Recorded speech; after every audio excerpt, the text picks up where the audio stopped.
Welcome to the Toronto Sports Rush channel, brought to you by the Bet Rivers Networks. Dan, we got to hop right into this today because last night watching the Blue Jays game, I invented 6, maybe 7 new swear words. How about you? Yeah, it was one of the biggest nights of watching Blue Jays baseball that I can remember. Brought me back to when I was a kid, and one call, one call shaped the entire game, and that was George Springer down the line, down the third base line, called foul when everyone watching, everyone there could see it was clearly a fair ball. And then the question I asked Keegan in our Wednesday show, which we do every single week, I said, this will be the most asked question you get all day. How is that not reviewable? Not only did the replay clearly show that it wasn't barely fair, it was right over the base. It was visible in real time. And you and I text when this was happening. It was, in fact, another game in which the Jays have some sort of weird rule, some sort of controversial call that just went against them. It's inexplicable. Here's the text exchange. Kyle sent me a text, all caps. What the actual, and then F. I said, every blank effing blank game. That's all that needed to be said. There's no Every more to game it. a call goes against the Jays, but playing devil's advocate, they did get a lot of makeup calls They did. Tuesday night against the Red Sox. So the umps were making it right in real time, but the damage has already been done. Well, that's also not the right way to umpire a game either, which I have a problem with generally. So I posted a tweet, an X, whatever the hell they're called now, when that happened, quite loudly, similar to the text I sent you, and it kind of went a little bit viral, and people were chiding me later in the game and stuff. But what people forget is baseball, especially offensively speaking, is such a huge momentum game, and we don't know what would have happened on a 2-run scoring double in that situation. Does that rally continue? Is that a 5-run inning? The energy changed because the next pitch Springer strikes out on another terrible call. That is such a mood dampener for a baseball team in the fight of their lives right now, and they lost another game last night. It changes the makeup of the entire game because, yeah, you have people saying, well, you got to get more than one run. Well, they would have had more than one run. The other problem I had was when they didn't send Jimenez around third, the outfielder still hadn't retrieved the baseball, and he was rounding third and was told to put on the brakes with 2 out. That's you gotta. You have You're to in a send them. situation you gotta send them. That's why it's not just the umpire's fault last night. Even how about the rundown at third base where, they called him out, but I'm pretty sure he got back No, in he there. was safe. He was He was safe for sure. 1000% he But was like safe. the judgment call of Kirk there, he's the slowest athlete in North America. And for him to not dump that ball to someone quicker sooner is a huge judgment. But he's had such a good year. I'm not going to hold that against him. But you wonder if that type of decision making stems back from the unraveling of a team's emotional makeup from the blown call on the clear Springer double down the line. There was so much going on in that game, and then the scoreboard watching, I kept Yeah. flipping it over to the Yankees game. The White Sox had an improbable 2-1 lead into the ninth, and then a wild pitch that was the most wild pitch I've seen in the majors this year allowed the Yeah. Yankees to tie it, and then a bloop into center, which the center fielder gave zero effort for, let the Yankees win. But that's the White Sox. You expect the Yankees to Sure. win that game. Sure. In the remaining games for the Jays to make it, the math is very simple. They win 3, Yankees lose 1, they're in. They hold their own fate in their hands. The problem is Yankees are playing the White Sox and Orioles, 2 teams that were out of it in June, I think, and the Jays are playing a team that is fighting for the playoffs. That's exactly it as well, too. People forget about Boston's role in this right now. Boston is still a team fighting for playoffs and position in playoffs at the same time. So they're going hard, and their offense woke up last night. Very tough to hold against Gosman for not having his best stuff last night because he's been fantastic the whole year. And, he wasn't terrible. It's not like he was giving up bomb after bomb and stuff. It's just circumstantial. He's off the hook as far as I'm concerned. Yeah. But there is a concern because tonight we're going up against Boston's best pitcher with a guy who has been the opposite of our best pitcher lately. The veteran, his leadership, for surefire Hall of Famer, Max Scherzer, he has not been good lately. Yeah, I talked to Keegs about this as well. I said, so I can safely assume that Scherzer will have a very short leash. And Keegan said, yes, but that's where you run into a problem with Max Scherzer. He's a Hall of Famer, and you don't want to show him up. And you saw him glare into the dugout when he was in Kansas City, and he'd already given up 7 runs, and he said, "No, I'm good." So this is where Yeah. Scherzer has to put his ego aside and say, "This is for the betterment of the team if I come out of this game." Another thing coming out of Tuesday night's game, correct me if I'm alone on this. I don't remember a single Vladdy Guerrero at bat. I don't recall seeing Vladdy step up to the plate, and I watched every second of that game. So now when you say step up to the plate, are you meaning that literally or metaphorically? Because in both cases, I'm right there with you. A I don't very remember a single pitch that Vlad. I'm like, how is that possible? Did I black out, or was it that non-eventful? Which I assume it's that. it's $500 million disappearing like as if you're running a drug empire. It's it's Hey, a Kyle, harsh you want you want to feel? Sorry to interrupt. no, You want to feel good about the Jays' chances tonight of keeping their lead atop the AL East? please say something. The White Sox are putting out against the Yankees a guy who's making his third ever big league start. Hold on a second, Dan. I'm just going on to Bet Rivers right now to put all of my account into the over Yeah. because it's beginning to not look good, man. This is getting okay. We've talked about the theatrics of this time of year and how wonderful it is as a fan. I did not have fun last night. I did not behave in a mature fashion towards my TV screen. I'm not enjoying this anymore. I'm truly, truly not. But can you do the lone highlight of the whole game last night was when I finally put 2 and 2 together and realized that our reliever, Tommy Nance, he's just cosplay John Schneider, right? Possibly. They are I spitting images of one another. I found no joy at any moment in that game. There was not a single No. glimpse of, okay, this is another comeback game. No deficit is too large for this team. At no point did I ever feel that. And they've they've No. only played one game in which they look like the Blue Jays we've seen all season in the last week and a half, and that was Sunday in Kansas City. The bats have dried up. The pitching has not been as great as it has been, and they are not getting calls. Every single game, a call goes against them. The fix is not in. It just happens against your team. You believe the fix is in. So if there are baseball gods, something good is going to happen in the Blue Jays' favor tonight. There's one other point to make too, Dan, and then I don't want to talk about the Blue Jays anymore. I just would emotionally prefer to move on. But here's another thing to think about here. It's not good in baseball to back into the playoffs. You do not want to back into the Major League Baseball playoffs. You don't want to limp across the finish line here. You want the bats to be going. You want things to be clicking on all cylinders. You want your starting pitchers to be going late into games, keeping the run totals low. Gossman is off the hook for me last night. He's been too good lately to be concerned about him, but the rest of this team is backing into the playoffs right now. Well, there's something to be said about that, and maybe Pierre McGuire can and tell us if there is a human reset button in which you could be struggling going into the postseason, but given the makeup of a team and the way a team is coached and a coach's grasp on a room, there might be a reset button where you say, "Okay, guys, clean slate. Let's remember what got us here." Pierre, which carries more weight?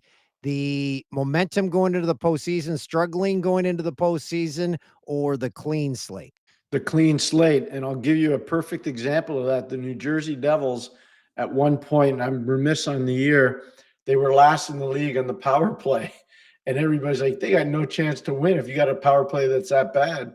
Eventually, they won the Stanley Cup because they had the clean reset. And they said, well, that was a regular season. We're going into the postseason now, Dan. Let's get our power play engaged. Let it get it going. And they did. And eventually they won the Stanley Cup. So I think the reset really works. You know, from series to series, I've always been a believer in hockey. I can't speak more for the other sports, but for hockey, you play a series, you either win the series or you lose the series. You win the series, everything changes. The game plans change, the players change, the goalie you're facing changes. So as much as you want to believe momentum goes from game to game or series to series, I'm not a believer in that. I think the reset every single day, you got to reset to tee it up again and get after it. Hit the reset button, Webby. Well, Pierre, I'm going to go ahead and just decide as of this moment to share your optimism on that because, you know, the Jays have a couple of huge offensive performances in a row. They will be right back to square one and they will be back in good business. But let's switch to hockey. And we've talked about the importance of not making too much of preseason action. However, a guy on the Toronto Maple Leafs that they have just acquired, Maccelli, last night, playing alongside Austin Matthews, 2 big assists, taking on the role that you and I have speculated he could be capable of taking on this season. Yeah, part of the problem with Maccelli, and it's not his fault. He was either playing in Arizona or Utah. And I say this with all due respect to that franchise, who used to be the Winnipeg Jets, by the way. Um, Nobody really watches them, especially in the East Coast. So nobody really understands. They only judge it by highlight reels or numbers. You don't get a full appreciation for that player, Kyle, in particular, unless you've watched, you know, Arizona or Utah a lot. This guy's really creative. He's got amazing peripheral vision. You and I talked about this ad nauseum. But the other part is he's not intimidated playing with great players. Sometimes you put a creative playmaker on a line with, let's say, Austin Matthews and Mario Lemieux. Let's just say that. All of a sudden, the guy loses his hands. He loses his vision because he's like, I got to move the puck. Whether it's too quick or too slow, they're not as good. This guy's calm, cool, and collected. You saw that last night. I thought it was a great acquisition by the Leafs. Their pro scouting and obviously their general manager deserve a lot of credit, Brad Treliving. And I think it's going to really work out well for the organization. I really do. He only played 50 games last year as well. Yep. Yeah, no, he's an injured guy. But I can tell you, I've been watching him a lot. He's a Finnish kid, and he's been talented for a long time. It's not like He's this from just the happened. he's from the 2019 NHL entry draft. And you know what? In hindsight, that's a pretty good draft, Pierre. Yeah. And 19 was good. 20 was very good. 20 would have been a lot better had they not had COVID. COVID fouled up the 20 draft because a lot of the kids got drafted off of video because scouts couldn't get to the game. So there was a little bit of fluctuation. But yeah, no, 19 and 20 were both very good drafts. A lot of excitement. We're seeing hockey being played, and you pulled the curtain back while we were getting ready for the show. And I said, Pierre, it irks me that teams charge the same price for preseason as they do for regular season. And you blew my mind as to why they do that. Well, a lot of the owners, people don't realize players don't get paid in preseason. So this is places where owners can stockpile some dough. And because unless you're making the playoffs and going past the second round, this is a tough place to make money right now because we don't have the same TV reach. Even though the TV contract's a lot better than it's ever been, it's not what the NFL is. It's not what MLB is. And it's definitely not what the NBA is. So the owners, and also the one other thing people don't realize, insurance costs are pretty substantial. And so there's a lot that goes into a preseason, and I understand fans get mad, but there's a reason why those prices are what they are. Yeah, but I imagine too, like this cash cow, it's pretty limited to certain markets, right? Like Toronto, obviously, Montreal, maybe some of the other original six teams, but I imagine even the American ones aren't quite doing the same preseason numbers as the hockey hungry Canadian market. It's a great point. So I'll give you an example. Over the weekend, the New Jersey Devils hosted the New York Rangers on a 1:00 start on Sunday in New Jersey. Think about that for 1 second. The New York Jets are playing in the NFL. Yeah, NFL Sunday. Yeah. And then you got all the whack of games on NFL Sunday. And then Sunday night, Kansas City Chiefs, with all they are, go into, the Meadowlands and they play against the New York Giants. Not a ratings winner. So you're fighting an uphill battle when you're doing preseason hockey, especially in the States. And you know this, Kyle, and Dan, I know you know this. I don't think people realize how big Friday night lights are in the United States for high school football. I just don't know if people understand that. You know, like you go to Florida, or you go to the state of New Jersey, or you go to Texas, or you go to California, you go to Pennsylvania, you go to a big football state. Friday night football kills a lot of preseason gates. It does. And nobody really wants to talk about it, but it's a fact. Um, Another thing that irks me, aside from preseason prices for tickets, is how a lot of people just take their news information like they're looking at the front page of the Toronto Sun, which is they read the headline and that's all they're going to get from it. And that happened with Joseph Wall, as he is on a leave from the Maple Leafs. And a lot of people thought the worst, like, oh, geez, this ain't good. But then you look deeper and you see it's for family reasons. Yeah. I'm so proud of you for saying that. I mean this. I saw that yesterday. I was traveling. I was at an event in Boston yesterday at the State House in Massachusetts. It was a hockey event. And it was well attended. It was really, really positive for the sport. And then I read that, and Joe Wall went to Boston College. So, you know, there's there's empathy there. People know him, and they're talking, and they're like, do you think this could be, a bet? I said, I don't think so. Cause I know the kid a little bit. I know him better as an athlete than as a person. And then you read later on, to Dan's point, Kyle, that it's for family reasons. And so it puts a whole other spin on it, but it shows you how things can get out of control pretty quick. Yeah. Well, we obviously wish him and those as Yeah. close to him well. What's going on is likely none of our business. I'm sure he'll be fine. I'm sure, and I hope for the best for all around him. Pierre, I want to quickly circle to you and I talked to McGuire Monday about something Austin Matthews had said about Easton Cowan. He went out of his way in the press Mhm. to make note of the fact that Cowan looks stronger and faster this year than last. Matthew Nyes yesterday repeated the exact same mantra, however you'd like to say it, in the press as well. Are these Leafs top players gunning for Cowan to join the big club? I think so, absolutely, because they want to have the very best players they can around them, and they see the potential for this guy to really do well.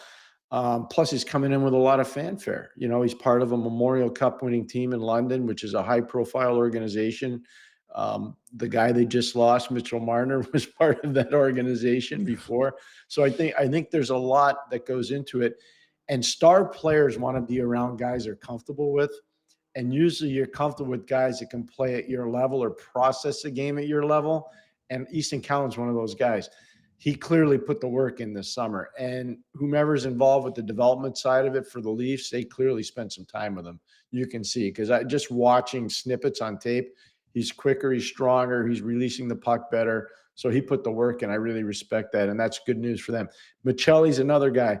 And I don't know how injured Matthew Nyes got last night. Maybe you guys know better than I. Obviously it's preseason. Not a lot of intel is going to come out, but they need all their top guys going offensively if they're going to overcome that, 100+ point loss of Mitchell Marner. I think they would be able to do it. I really do. And Easton Cowan's going to be part of it, Kyle. I believe that.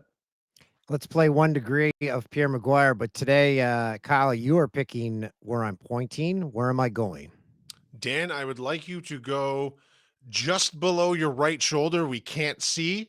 Turn around to your right and go just below your shoulder line, Just directly below, backwards. like right here? Yeah, but not from that corner. Yeah, go to your right a little bit more. I can't see. It's blurred on my screen. There we go. Yeah, there we go. Steve Casper from the LA Kings. Well, from the Boston Bruins, the LA Kings, from the great province of Quebec, one of Raymond Bourque's best friends growing up, fantastic teammates, one of the best checkers in the National Hockey League. It's a big reason why he ended up in LA, because Gretz got tired of playing against him when Stevie was in Boston. I've known Steve a long time. He also coached in the KHL. People don't know that. He coached over in China, where Gerard Gallant is coaching right now. He's also worked for the Toronto Maple Leafs at one point as a pro scout. I'm a huge fan. He's a great person. The only thing that I could ever say was untowards is he got mad. He was the head coach of the Boston Bruins, and he started giving it to some of his players. And I know that a couple of them gave it right back to him. So it was it wasn't a very pretty thing, but He's a phenomenal person, great hockey guy, and somebody that squeezed a whole lot out of not being very big. He was a tremendous player. Please tell me his nickname was the Friendly Ghost. That I can't tell you. You might have got me on that one, Dan. Yeah, It might be Casper. now. I don't know about friendly, because when he played against you, he wasn't so friendly. He was a nasty piece of business as a checker. I know he drove Gretzky nuts. The card I pointed to, I don't even know what brand it is, but the printing is so small that I can barely make out who the player is. So that was a huge design flaw in these 90s. Sounds like Upper cards. Deck. You guys have no idea how much fun I have with you on Wednesdays. Thank you for That's a lot of including fun. me. It's a ton of fun. Thanks, Pierre. Take care. What do you say, Dan? Should we call it? I have to calm down. I'm going to go do some yoga poses and some stretches in order to let go of my anger from what occurred in the Jays game last night. Just like Pierre said, I got to reset as well. This is why I am so happy about my choice that I made in hockey. I was a Habs fan growing up. Steve Penny gave way to Patrick Waugh. I was always big into the goalies. And then when Patrick Waugh got traded, I said, to hell with you. And I just became a fan of hockey. And I cherish that now every postseason when people are living and dying with their team. And I'm like, I'm so glad I don't have that anxiety. And here I have riddled with that stress and anxiety because the one team I live and die with, this is what's happening to them. A 5-game lead atop the AL East, down to 1 in the last week of the season. I'm sure we will have plenty to say come Friday morning. Oh, yes. Can't wait. Thanks for joining us, everyone. See you soon.